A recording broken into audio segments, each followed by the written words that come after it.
Okay, so we're diving into the World Energy Outlook for 2024 today. Big one, as always, from the IEA. It's a massive report, though, so we're going to try to break it down into manageable insights. Yeah, this report is always a beast, isn't it? It really is, but super important for anyone who wants to sound smart in their next conversation about energy. Absolutely. It's the report on global energy trends. Right. And there's some seriously eye-opening stuff in here this year. Oh, sure, lots to unpack. Like the idea that oil and gas peak before 2030. That's a big one. Yeah, that jumped out at me too. And then there's the whole energy security angle. Yeah. Not just about oil and gas anymore. Exactly. It's clean energy security now, and the IEA says that comes with a whole new set of challenges. Definitely does. Things are about to get a lot more complicated. They really are. But before we go down all those rabbit holes, maybe let's start with the high-level message. What's the big headline from WEO 2024? Well, the IEA is really emphasizing the urgency of the energy transition.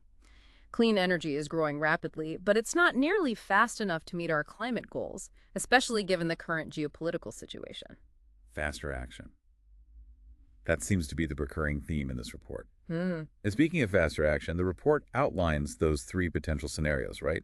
The stated policies, the announced pledges, and the net zero emissions. Exactly. Three very different pathways depending on the level of ambition we choose.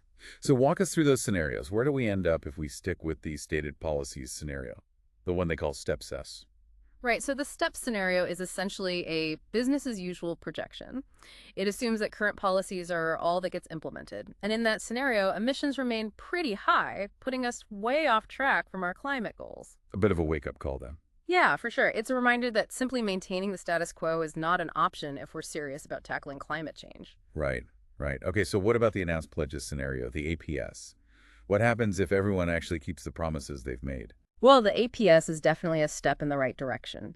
In this scenario, we see emissions peaking before 2030 and then declining.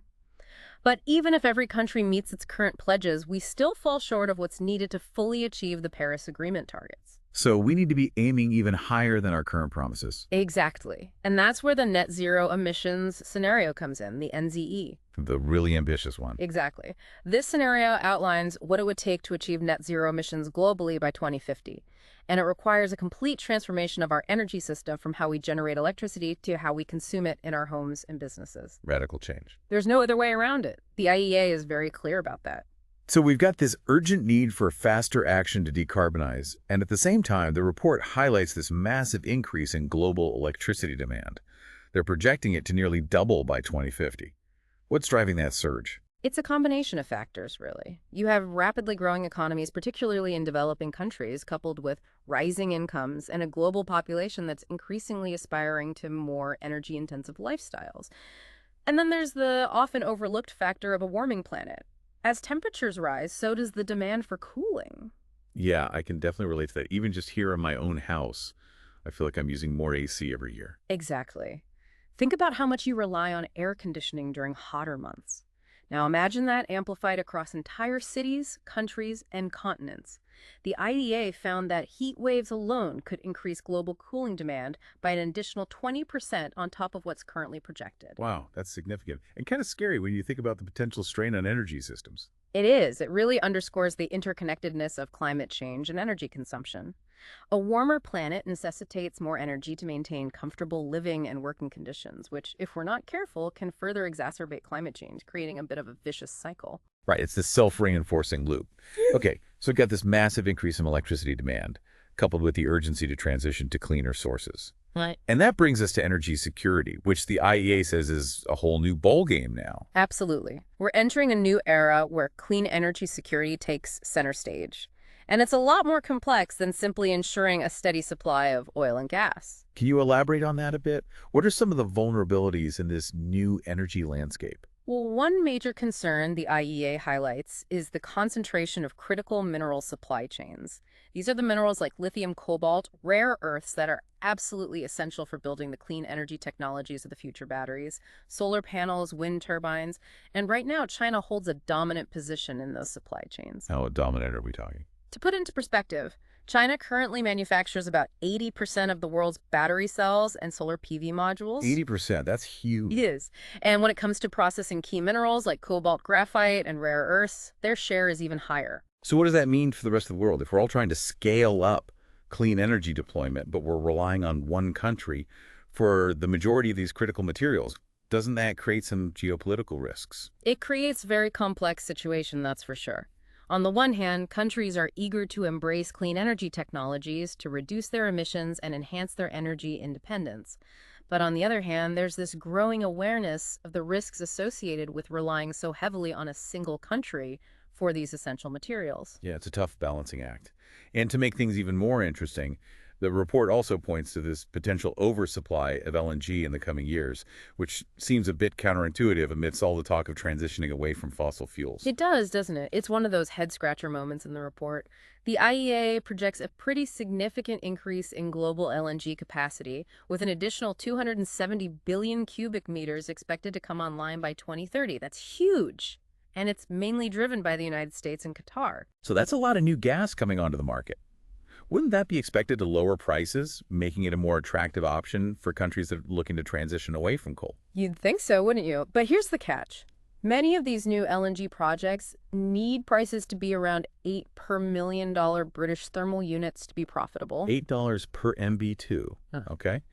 And what does that mean for consumers, especially those in developing countries who are heavily reliant on coal? Well, that's the thing. Developing economies, the ones that would benefit most from switching from coal to a cleaner alternative, are much more likely to make that switch if gas prices are significantly lower, closer to $3 to $5 per MB2. So you've got this situation where producers need higher prices to make a profit, and consumers need lower prices to make the switch economically viable. Sounds like a recipe for some tension. You got it. The IEA is saying that the future of gas prices and the role of LNG in this broader energy transition hinges on several factors. How quickly can we scale up renewable energy to outcompete fossil fuels? Will we see technological advancements that make LNG production more efficient and cost-effective? Lots of questions still to be answered. Yeah, it's a complicated picture. And I imagine all of this ties into the financial side of the energy transition as well. The report certainly emphasizes the massive investments that are needed to actually achieve our clean energy goals. Yeah, the IEA doesn't mince words when it comes to the financial requirements. They estimate that to achieve even the announced pledges scenario, which, as we said, still falls short of the ideal pathway we need to triple clean energy investment globally by 2030. Triple. That's a lot of money. It is. And if we're talking about achieving the net zero emissions scenario, that number jumps to an additional $1.8 trillion per year that needs to be invested by 2035, a significant chunk of that going to emerging economies. Okay, those numbers are eye-popping, to say the least. But the report does a good job of breaking down those investments into categories, right? Making it seem a bit less overwhelming and more about strategically allocating resources. Absolutely. They highlight three main categories of investment. First, you have those technologies like solar and wind power that are already commercially viable, meaning that the private sector is already investing heavily in those areas. So those are the no-brainers, so to speak. Right. What about the technologies that need a little more of a push? That's where the second category comes in. These are the technologies that show great promise, but might need some level of government support to help them overcome initial hurdles and reach that commercial viability. Think carbon capture and storage, advanced biofuels, some of those next-generation nuclear technologies. So targeted policies and incentives can really make a difference in those areas. Yeah. What about that final category? That third category focuses on the technologies that are still in the early stages of development or carry a higher level of risk for private investors. This is where public sector investment becomes really crucial to drive innovation and bring down costs over time. Think long-duration energy storage, green hydrogen, even early-stage fusion research. So it's about having this balanced portfolio approach, right? Yeah. Driving innovation across a range of technologies to make sure we have all our bases covered. Exactly. And it's not just about the technology itself. The IEA is also emphasizing that we need to create the right policy frameworks, the financial mechanisms, and the international collaboration to make all of this happen. It's a multifaceted challenge that requires a systemic approach. A whole-of-society effort. I like that. A whole-of-society effort. I'm going to steal that. It really captures the scale of what we're talking about here. It really does feel like we need a whole-of-society approach to make this energy transition happen. And speaking of innovation, the report also digs into the potential of hydrogen, right? Mm-hmm. But this isn't the same hydrogen hype we saw a few years back. This is different. Totally different. This is about low-emission hydrogen, produced either from renewables or from natural gas with carbon capture. It's about decarbonizing those hard to electrify sectors. Like what? Give me some examples. Where is this green hydrogen actually going to be useful? Think heavy industries, steel, cement production, things like that, long-haul trucking, maybe even aviation someday. Imagine ships and planes running on synthetic fuels made from hydrogen, not fossil fuels. Okay, that does sound pretty futuristic. But honestly, how realistic is this? It seems like hydrogen technology is still in its early stages. It is early days, sure, but the momentum is building. The IEA projects a massive increase in low-emission hydrogen production, especially in that announced pledges scenario. We're talking more than triple the output between 2035 and 2050. Wow, triple. That's a big jump. Yeah. What's driving that growth, though? Is it just hype, or is there something more concrete behind it? It's not just hype, though that's certainly part of it. Governments are starting to put real money behind hydrogen. Policies, incentives, you name it. And companies are investing too, scaling up production, testing new applications. Plus, as the tech improves, the costs are coming down. So it's starting to look more attractive compared to fossil fuels. So it's becoming more commercially viable, not just a pie-in-the-sky idea. But even if the costs are coming down, aren't there still some big hurdles to overcome with hydrogen? Like, how do you even build out the infrastructure for something like that? Oh, absolutely. Infrastructure is a big one. Transporting and storing hydrogen is no walk in the park. It's not as simple as just upgrading a few pipelines. And then there's the whole issue of making sure that the hydrogen is genuinely low emission. We don't want to solve one problem just to create another. Right, it has to be green hydrogen, not just any hydrogen. So we've got the infrastructure challenge. We've got to make sure it's actually clean. Anything else? Well, we also need to figure out the most efficient and cost-effective ways to use it across different sectors. It's not one size fits all. There's a lot of research and development still to be done. Sounds like a complex puzzle, but potentially a really important piece of the overall energy transition. Exactly. And it highlights something crucial. There's no single magic bullet solution here. It's about developing a diverse range of clean energy technologies and finding ways to integrate them into our existing systems in a smart way. Right, it's about building a whole new energy ecosystem. Yeah. And all of this, whether we're talking about electric vehicles or green hydrogen or anything else, requires a huge amount of electricity. And not just any electricity, but clean electricity. Exactly. We can't be talking about electrifying everything and then generating that electricity from coal-fired power plants. That defeats the whole purpose. So how do we make sure that the electricity we're producing is clean? What needs to happen on that front? It's about ramping up clean electricity generation, big time, solar, wind, nuclear, you name it. But it's also about making sure our grids are up to the task. They need to be modernized and resilient enough to handle this influx of renewable energy. Which means massive investments in grid infrastructure are needed, not just in the renewable energy sources themselves. Exactly. We're talking about a fundamental reshaping of our entire energy system, from how we generate electricity to how we consume it in our homes and businesses. It's a huge undertaking. Huge is an understatement. So how do we make all of this happen? It can't just be governments or businesses. It's got to be everyone working together. It has to be. Governments need to create the right policy environment, incentivize investment, level the playing field for renewables. Businesses need to embrace sustainability, invest in energy efficiency, procure clean energy. And individuals, we all have a role to play too. From the choices we make about our energy consumption to the products we buy. It's about changing our mindsets as much as it's about changing our technologies. Exactly. And the IEA is very clear that the benefits of this transition go way beyond just the environmental. We're talking about millions of new jobs, revitalized communities, improved public health. It's about building a more sustainable and prosperous future for everyone. It's about opportunity, not just about sacrifice. That's the message we need to be amplifying. This transition isn't just about averting a crisis, it's about building a better world. I like the sound of that. But even with all the potential benefits, we also have to acknowledge that this transition won't be easy for everyone. What about the issue of energy affordability? How do we make sure that clean energy is accessible to all, not just the wealthy few? That's a crucial point. We can't talk about a just and equitable energy transition if it only benefits those who can already afford to invest in things like rooftop solar or electric vehicles. We need policies and programs that specifically target those affordability concerns. So give me some examples. What kind of policies are we talking about? Things like subsidies for energy efficiency upgrades in low-income households, financial assistance for rooftop solar installations in disadvantaged communities, programs to expand access to clean transportation options. We need to get creative and make sure that everyone has the opportunity to participate in and benefit from this transition. So it's about making sure those benefits are distributed equitably, not just concentrated in certain communities or income brackets. A truly inclusive energy transition. Exactly. It's about recognizing that climate change and energy poverty are often intertwined, and that the solutions need to address both of those challenges simultaneously. We've covered a lot of ground here, from electric vehicles to hydrogen to clean electricity to equity. But the report doesn't stop there, does it? Yeah. It also delves into the geopolitical implications of this global energy shift. And I have to imagine, with everything we've just discussed, that the geopolitical landscape is going to look very different in a clean energy world. Oh, absolutely. The geopolitical map is being redrawn right before our eyes. The old power dynamics based on fossil fuel dominance are shifting. Countries that were once dependent on energy imports are now becoming clean energy powerhouses. And as we discussed earlier, those concentrated critical mineral supply chains are creating a whole new set of geopolitical considerations. It's like energy security has taken on a whole new meaning.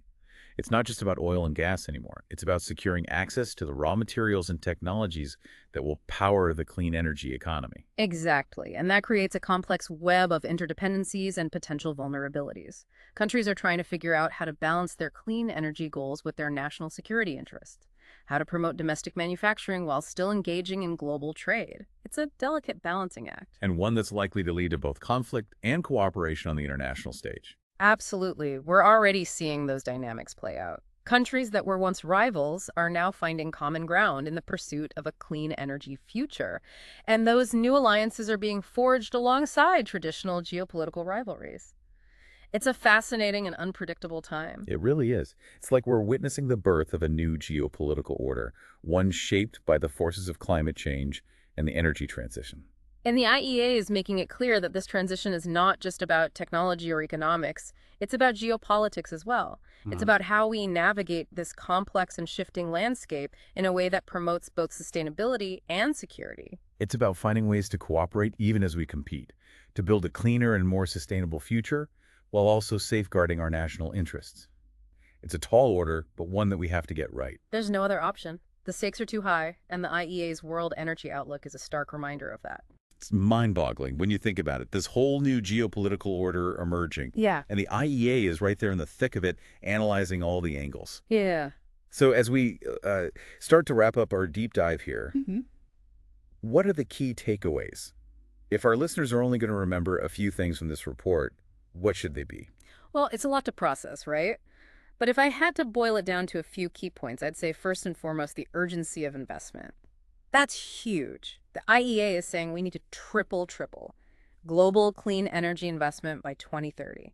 And it's not just about throwing money at the problem either. It's about investing strategically. Right. Putting those funds where they'll have the biggest impact. So smart investment is crucial. Right. What else? What other big takeaways should our listeners walk away with? We got to talk about those critical mineral supply chains. That whole issue of concentration.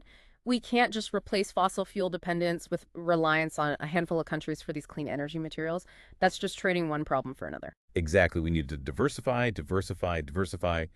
spread the risk, create more resilient supply chains. Yeah. So that's another big one for sure. What else? What am I forgetting? Well, and maybe this is a bit of a dose of realism, but we have to be pragmatic about fossil fuels. They're not going away overnight. And in some cases, they might even have a role to play in this transition, at least in the short term. Think about things like natural gas paired with carbon capture. The key is to manage their decline responsibly, make sure we're not creating new problems as we try to solve the old ones. It's a tightrope walk, for sure. Yeah. Phasing out fossil fuels while also ramping up clean energy. Yeah. And I imagine that's where things get really tricky from a policy perspective. Oh, absolutely. It's a delicate balancing act. But the IEA is really emphasizing that this isn't just a technological challenge or even an economic one. It's a societal challenge. We've got to bring everyone along on this journey. Make sure the benefits of the clean energy transition are shared equitably. Exactly. If we want this to work, it has to work for everyone. So addressing those energy affordability concerns, making sure everyone has access to clean, reliable, affordable energy, that's absolutely essential. It's about creating a future where no one is left behind, no matter where they live, what they do, or how much money they make. Right. A truly just and equitable energy transition. That's the goal. And it's a goal we can achieve if we work together and make smart choices. It's about recognizing that the future of energy is not preordained. It's not something that just happens to us. It's something we actively shape through the decisions we make today. Every single day. And the choices we make both individually and collectively will determine what that future looks like. So what kind of energy future do you want to see? What kind of world are we creating for ourselves, for our children, for generations to come? Those are the questions we need to be asking ourselves as we grapple with this complex and rapidly evolving energy landscape. Big questions, but important ones. And I think the World Energy Outlook 2024 gives us the tools and the insights we need to start answering them. It's a call to action, a roadmap for a cleaner, more sustainable, more equitable energy future. A future where energy poverty is a relic of the past, where the air is clean and where our economies are powered by the sun, the wind, and the ingenuity of the human spirit. Now, that's a future worth striving for. It certainly is. Well, on that note, I want to thank you for joining us for this deep dive into the World Energy Outlook 2024. It's a dense report, but hopefully we've managed to shed some light on its key findings and spark some engaging conversations along the way. If you're eager to explore further, you'll find a link to the full report on our website. And as always, we'd love to hear your thoughts. What resonated with you? What questions do you still have? Reach out to us on social media, send us an email. Let's keep this conversation going, because the future of energy is a conversation we need to be having together. Absolutely. It's a conversation that concerns us all. Thanks for being a part of it. Until next time.